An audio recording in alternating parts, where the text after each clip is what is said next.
The mystical world of the Djinn has captivated human imagination for centuries, intertwining with folklore, religious beliefs, and cultural traditions across the Middle East, South Asia, and beyond.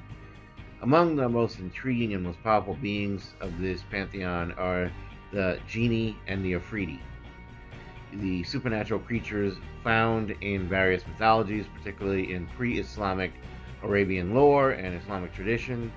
Both entities are often depicted as elemental spirits, but their characteristics, powers, and roles may differ significantly in different stories. The genie are pervasive in Arab, Persian, and later Western cultures, and they're notorious for their strength and their malevolent tendencies. This video will explore the origins, characteristics, and roles of the genie and the Efreeti, examining their evolution in myths, legends, and religious texts. The concept of the jinn, or genie, originates from pre-Islamic Arabian folklore, where they were believed to be spirits of nature, often associated with the desert, the wilderness, and unseen forces of the world. These spirits were considered to be made of smokeless fire and could possess both human and animal forms. In pre-Islamic mythology, jinn were neither inherently good nor evil, but they could be tricksters or guardians depending on the situation. They existed in a parallel world to humans, sometimes interacting with them in neutral or malevolent ways. In Islamic tradition, the jinn are more fully developed as distinct beings created by Allah from smokeless fire, as mentioned in the Quran. They are endowed with free will, just like humans, which means they can choose to be good or evil.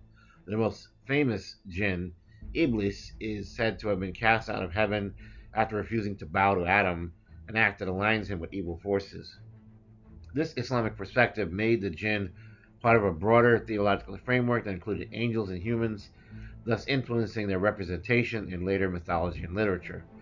The physical makeup of a jinn is often described in various ways depending on the cultural context, mythological tradition, and specific story. However, there are some consistent themes that emerge across different representations of jinn in folklore, religious texts, and literature. They often have an elemental composition. According to many traditions, jinn are beings made of smokeless fire, a supernatural element that distinguishes them from humans who are made of clay and angels who are made of light. This composition allows them to have qualities that are both ethereal and powerful, as fire itself symbolizes energy, transformation, and uncontrollable forces. The smokeless nature of their fire often suggests an invisible, intangible quality, which makes jinn capable of existing in spaces that are beyond human perception, such as within objects or the air around us.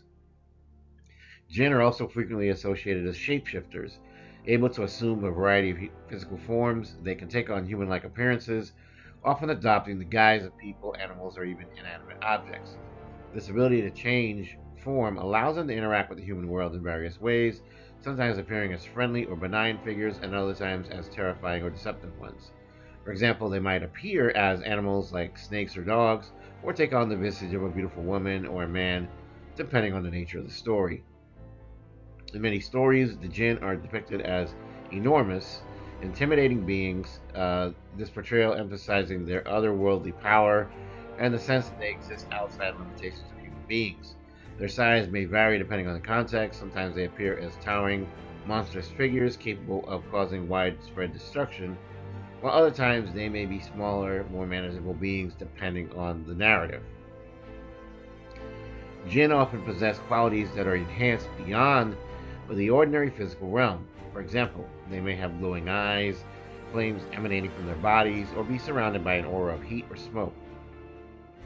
These traits highlight their elemental nature and their supernatural origin. Their physical features can also appear more ethereal or intangible, blurring the line between material and immaterial, reflecting their status as beings who exist in a parallel world to humans.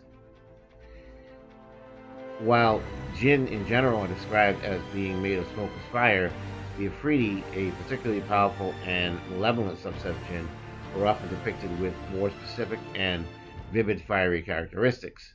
They're often shown as creatures enveloped in flames, with their bodies radiating intense heat.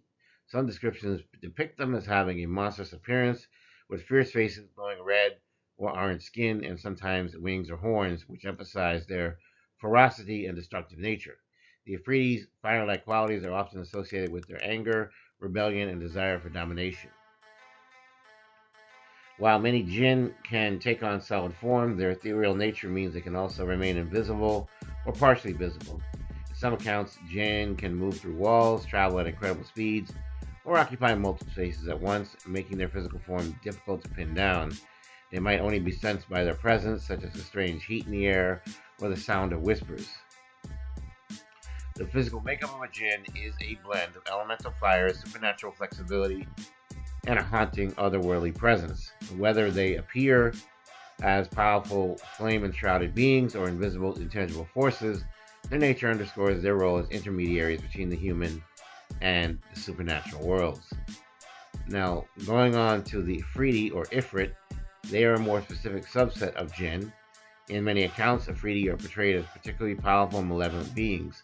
The term Efreeti comes from the Arabic word Ifrit, which refers to a rebellious, dangerous jinn.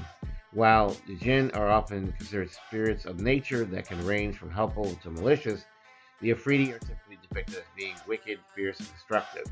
Their origins are also linked to the same pre-Islamic Arabian beliefs, but in Islamic lore they are often associated with the underworld, representing dark and very violent forces.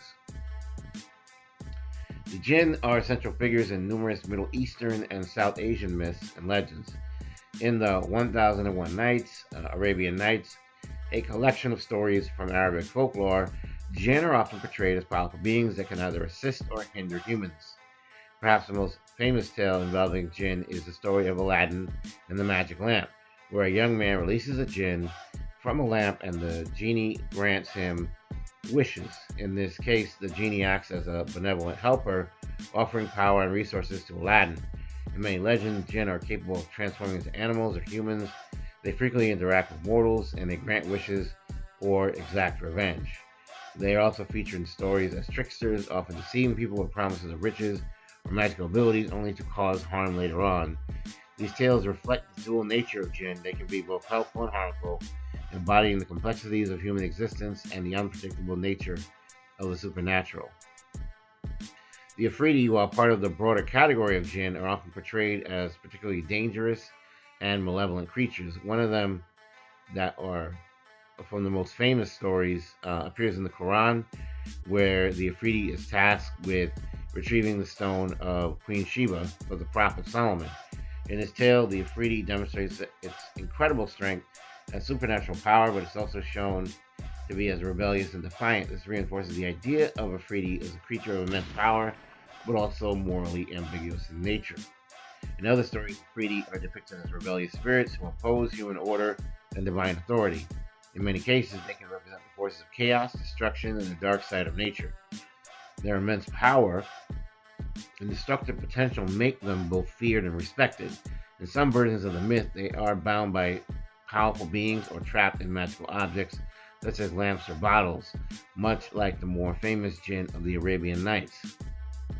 In the Quran, jinn are mentioned in several surahs with distinct roles and characteristics. The jinn are described as free will beings made of fire who are accountable for their actions in the afterlife, much like humans. They are capable of both good and evil, with the Quran condemning those jinn who, like Iblis, chose to rebel against divine authority. The Quran also describes the jinn as living in a parallel world to humans, but capable of interacting with humans, often influencing their thoughts and actions. The Efreeti, while not always specifically mentioned in the Quran, are referenced as powerful beings associated with darkness and rebellion. They appear in Islamic traditions and folklore where their strength is legendary. In some versions of Islamic mysticism, Efreeti are believed to be malevolent spirits that can possess humans or cause chaos and destruction. Their depiction as rebellious figures who defy divine order aligns them with the darker aspects of the jinn mythos. Over time, myths of the jinn and Efreeti have evolved beyond their traditional Middle Eastern and Islamic roots, spreading across cultures and influencing a wide range of global narratives. In Western literature, the concept of the jinn was adapted into the figure of the genie, a more friendly and helpful spirit, often depicted as living in a magical lamp or bottle. The most famous story of Aladdin was adapted into numerous plays, novels, and films, where the genie is portrayed as a wise magical being that grants wishes to those who release them. The idea of the Efreeti, however, retained much of its darker, more malevolent character. particularly in later Western portrayals. In some fantasy literature and role playing games, the Efreeti is depicted as dangerous and volatile creatures, often a villain or antagonist. These portrayals emphasize the Efreeti's fiery power and its connection to destruction and chaos, adapting the myth to fit new cultural contexts, but while maintaining its original themes of power and rebellion. In South Asia, particularly India, Pakistan, and Afghanistan, the myths surrounding jinn have been integrated into local traditions and religious practices. In these cultures, jinn are believed to inhabit certain natural places such as forests, deserts, caves, and can be invoked or appeased through rituals and prayers. Some people in these regions still believe in the influence of jinn, associating them with illnesses, mental disturbances, and other misfortunes. One of the key differences between the Arabic and South Asian versions of the jinn is the idea of jinnat, which refers to a class of jinn that includes both malevolent and benevolent spirits. In some South Asian stories, jinn can be called upon for help, but they are also feared for their unpredictable and sometimes dangerous behavior. The concept of jinn in South Asia often blends Islamic, pre Islamic, and local folkloric elements, making it a rich and diverse aspect of cultural heritage. Literature has long been a medium through which the Djinn and the Efreeti have been explored and reimagined. Writers such as Sir Richard Burton, who translated 1001 Nights, played a key role in bringing these figures into the Western literary canon. The Djinn, in particular, have been used as symbols of freedom, desire, and the struggle for power. The figure of the Djinn appeared in works ranging from ancient Arabic poetry to modern fantasy novels, where the spirit embodies both enhancement of magic and the dangers of unchecked power. The Efreeti, in contrast, is used to explore themes of rebellion and the consequences of divine or natural law. In many of these stories, the Efreeti's pride and rage serve as a cautionary tale about the dangers of arrogance and disobedience. This makes the Efreeti a figure of both fascination and fear, a symbol for the potential of destruction that lies within this unchecked power. Djinn and Efreeti serve not only as supernatural beings in myth, but also as psychological symbols of human fears, desires, and the complexities of existence. The Djinn can be seen as representations of the unconscious mind, embodying both light and dark forces of human nature. Their interactions with humans often reflect the tension between good and evil, free will and destiny, and order and chaos. The Efreeti, with their darker, more destructive characteristics, represent the dangers of giving in to anger, pride, wrath, and rebellion.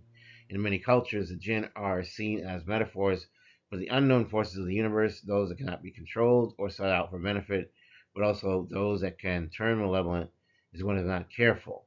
The Efreeti, with their strong connection to fire and life and destruction, symbolize the untamed forces of nature that humans struggle to control. Together, these supernatural beings represent an eternal human struggle to understand and cope with things that are just simply unknown. The Djinni and the Efreeti are rich, complex figures that have evolved over time in myths, religious texts, and cultural traditions across the Middle East, South Asia, and beyond.